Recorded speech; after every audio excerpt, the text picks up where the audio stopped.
प्राचीन भारतामध्ये बौद्ध धर्माच्या प्रसाराकरता जे बौद्ध भिक्खू फिरायचे त्यांच्या वसाहतींसाठी डोंगरांमध्ये लेणी खोदायला सुरुवात झाली आहे.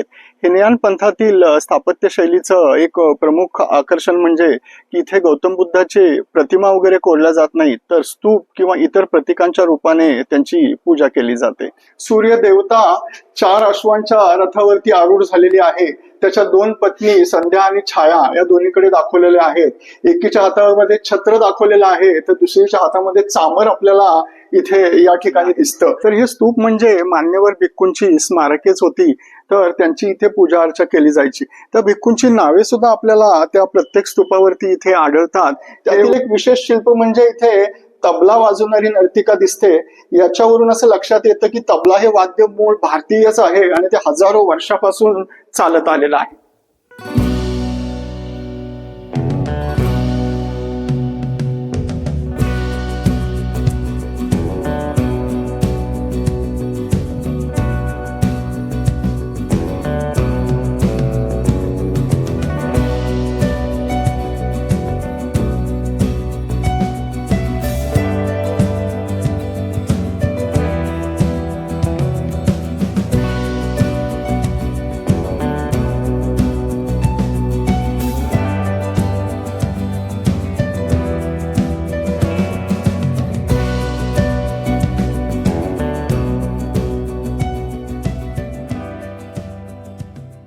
जय शिवराय मंडळी. डॉक्टर प्रसाद ट्रॅव्हलिंग या युट्यूब चॅनलमध्ये तुम्हा सर्वांचं पुन्हा एकदा स्वागत. मंडळी, प्राचीन भारतामध्ये बौद्ध धर्माच्या प्रसाराकरता जे बौद्ध भिक्खू फिरायचे त्यांच्या वसाहतींसाठी डोंगरांमध्ये लेणी खोदायला सुरुवात झाली आणि ती मुख्यत्वे मौर्य काळामध्ये सुरुवात झाली. पुढे जाऊन सातवाहन राजांच्या काळामध्ये ते बौद्ध धर्माचं प्रमुख केंद्र बनलं. तिथे बौद्ध उपासनाही होत असे आणि धर्म प्रसाराचंही काम ते करत असत. महाराष्ट्रामध्ये आपल्या भाजे या ठिकाणी पहिल्यांदा लेणी खोदण्यात आली. तिथे आज आपण भेट द्यायला आलो आहोत. आज आपण ही भाजे लेणी पाहूयात. तुम्हाला जर हा व्हिडिओ आवडला तर नक्की लाईक करा, चॅनलला सबस्क्राईब करा आणि आपल्या मित्रांनाही शेअर करा. चला तर पाहूया भाजे लेणी.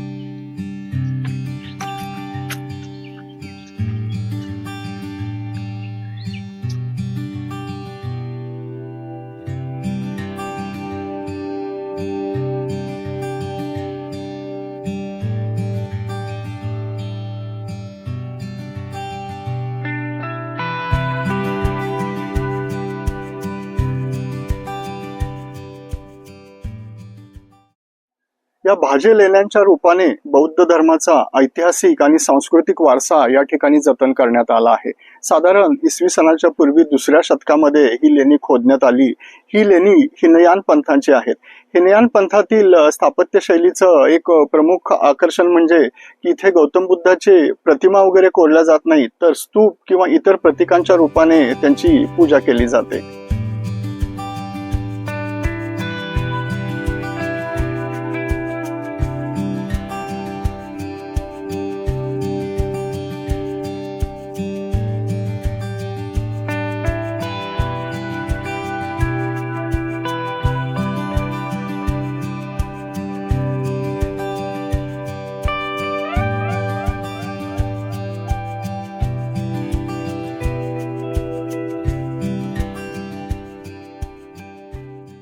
पुणे ते लोणावळा प्रवासात लोणावळ्याच्या आधीचे रेल्वे स्टेशन म्हणजे मळवली. इथून थोड्याच अंतरावर भाजे हे गाव आहे. भाजे गावापासून साधारण 400 फूट चढून आल्यानंतर आपण पोहोचतो आपल्या पूर्वजांच्या भान हरपून टाकणाऱ्या शिल्पकृतींच्या दुनियेत.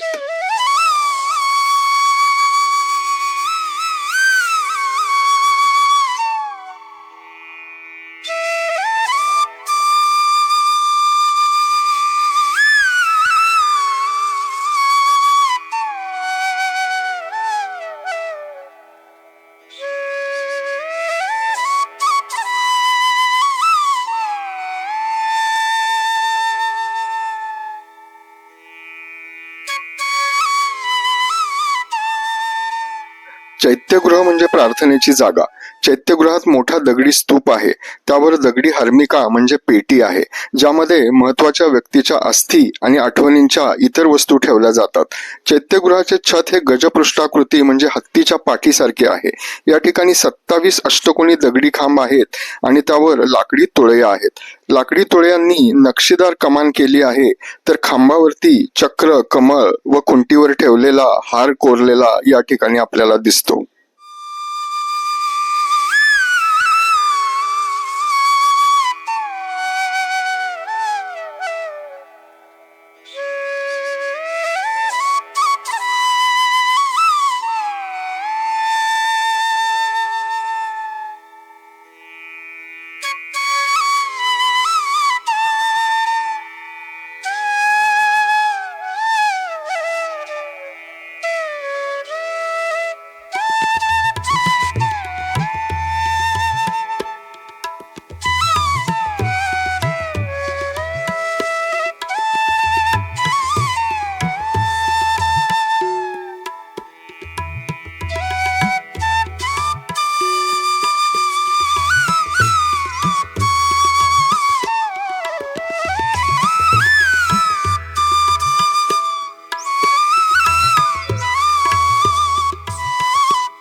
चैत्यगृहानंतर पुढे थोडस चालत आल्यानंतर आपल्याला इथे बरेचसे स्तूप दिसतात. स्तूपांचं इथे संकुलच तयार केलेलं आहे.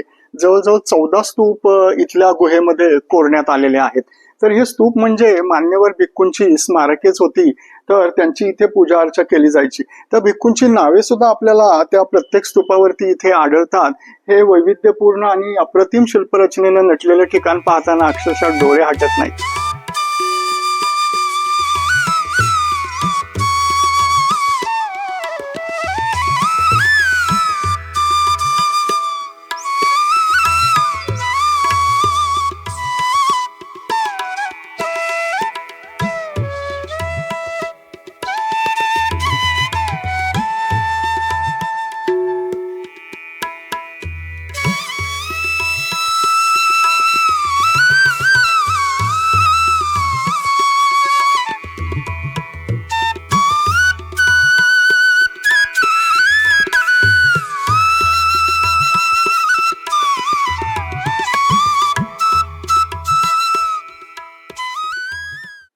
आता आपण येऊन पोहोचतो भाजे लेण्याच्या सूर्य गुफेकडे, जिथे एक व्हरांडा आहे. त्याच्यामध्ये दालन आणि काही खोल्या आहेत.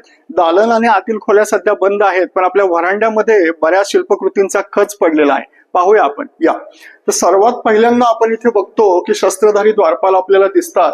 त्याच्यानंतर इथलं जे प्रसिद्ध आहे ते सूर्य लेणं तुम्ही पाहू शकता. सूर्य देवता 4 अश्वांच्या रथावरती आरूढ झालेली आहे. त्याच्या 2 पत्नी संध्या आणि छाया या दोन्हीकडे दाखवलेल्या आहेत. एकीच्या हातामध्ये छत्र दाखवलेलं आहे, तर दुसरीच्या हातामध्ये चामर आपल्याला इथे या ठिकाणी दिसतं. तर त्या घोड्यांच्या पायाखाली आपल्याला असुर दिसतो. त्या असुर तुडवताना ते दिसलेला आहे. तो राक्षस आहे, याचा बारकावा कसा दाखवला आहे, त्याचे पाय सुद्धा इथे उलटे दाखवलेले आहेत. असं हे सूर्य लेणं इथे अजिबात चुकवू नका. याच्या शेजारी आहे इंद्रदेवता. इंद्रदेवता हत्तीवरती स्वार आहे. त्याच्या एका हातामध्ये फुलाची माळ दाखवली आहे, तर दुसऱ्या हातामध्ये त्याचं वज्र आहे आणि पाठीमागे त्याचा दास हातामध्ये ध्वज धरून उभा आहे. तर इथे ज्या हत्तीवरती इंद्रदेवता आरूढ आहे त्यांनी सोंडेमध्ये झाड पकडलेलं सुद्धा आपल्याला इथे या ठिकाणी दिसतं. आणखी बारकाईने जर आपण पाहिलं, काही नर्तिकांची इथे शिल्पे दिसतात. त्यातील एक विशेष शिल्प म्हणजे इथे तबला वाजवणारी नर्तिका दिसते. याच्यावरून असं लक्षात येतं की तबला हे वाद्य मूळ भारतीयच आहे आणि ते हजारो वर्षापासून चालत आलेलं आहे.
जवळच 2 थंडगार पाण्याची टाकी खोदलेली दिसतात.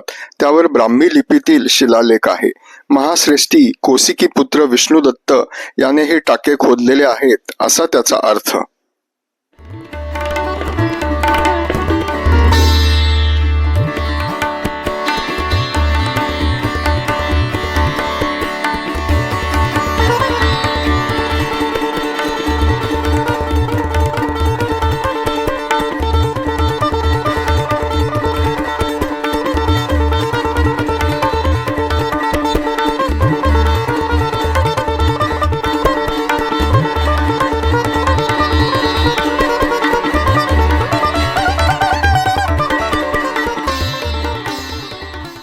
चैत्यगृहाच्या शेजारीच विहार आहेत.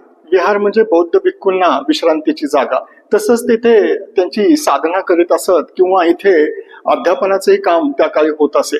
विहार इथे दुमजली आहे. आपण आता पायऱ्या चढून वरती आलो. काही विहार अतिशय साधे आहेत, काही एकदम अलंकृत केलेले आहेत. तर बऱ्याचशा विहारामध्ये झोपण्याचा कट्टा दिलेला आहे. त्याच्याच बरोबर काहींना दरवाजे सुद्धा इथे दिसतात. तर काही वस्तू ठेवण्यासाठीही तिथे त्यांनी जागा दिलेली आहे.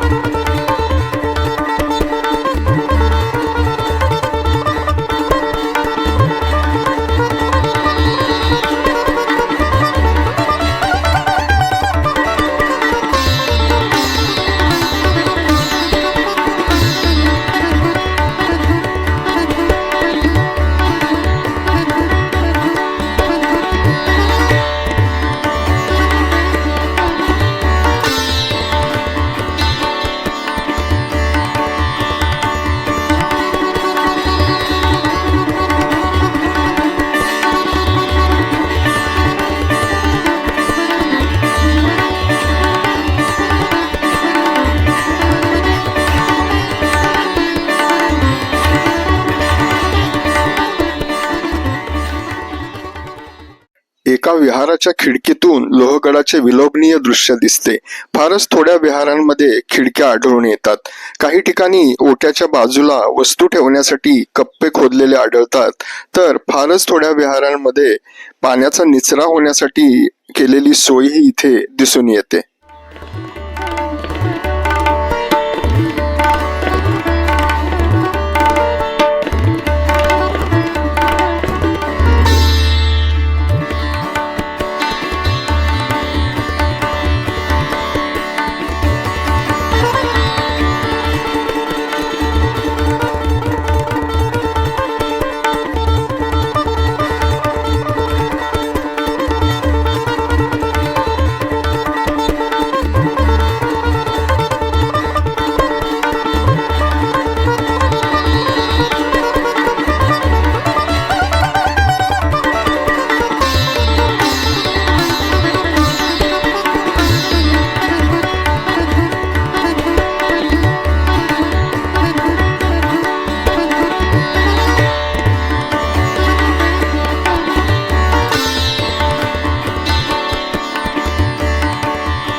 विहाराबाहेर पिण्यासाठी व स्नान करण्यासाठी पाण्याच्या टाक्या खोदलेल्या आढळतात.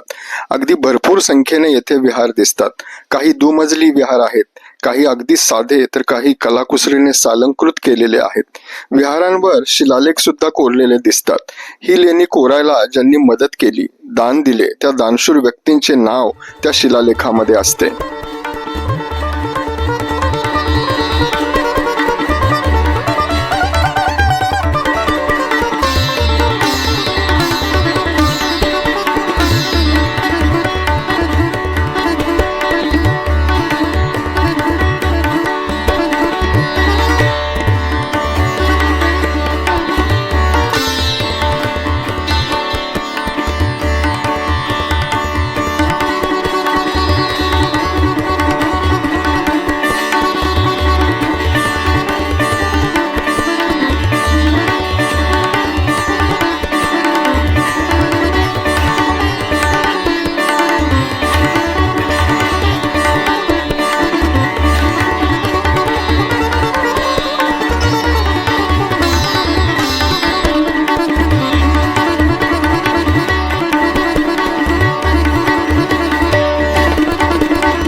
सहसा बौद्ध लेण्यांमध्ये देवतांच्या मूर्ती नसतात. मग सूर्यगुफेमध्ये आपण ते इंद्र, सूर्यदेवता यांच्या मूर्ती पाहिल्या, त्या कशा आल्या? नक्की त्या देवताच आहेत की आणखी काही? यावर अभ्यासकांचे वेगवेगळे मतप्रवाह आहेत. तुम्हाला याबद्दल काही माहिती असेल तर कमेंट सेक्शन मध्ये अवश्य सांगा. हा व्हिडिओ कसा वाटला तेही नक्की सांगा. भेटत राहू इतिहासाच्या वाटेवर. जय शिवराय.